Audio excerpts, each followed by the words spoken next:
July August আন্দোলনে সংগঠিত মানবতা বিরোধী অপরাধের মামলায় সাবেক প্রধানমন্ত্রী শেখ হাসিনা ও সাবেক স্বরাষ্ট্রমন্ত্রী আসাদুজ্জামান খান কামালের বিরুদ্ধে সাক্ষ্য দেয়া চৌধুরী আবদুল্লাহ আল মামুনকে জেরা করেছেন রাষ্ট্রনিযুক্ত আসামিপক্ষের আইনজীবী।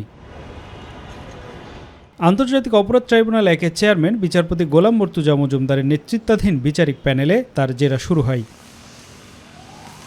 জেরার পর আন্তর্জাতিক অপরাধ ট্রাইব্যুনালের প্রসিকিউটর অ্যাডভোকেট মিজানুল ইসলাম সাংবাদিকদের জানান, পুলিশের সাবেক আইজিপি চৌধুরী আবদুল্লাহ আল মামুন তার অপরাধ থেকে ক্ষমা পাবেন কিনা সে সিদ্ধান্ত নেবে tribunal. Chain of command break করে পুলিশের কোন কোন অফিসার কীভাবে স্বরাষ্ট্রমন্ত্রী আসাদুজ্জামান খান কামাল সাহেবের বাসায় নিয়মিত বৈঠক করতেন তার বর্ণনা আবারও উঠে এসছে।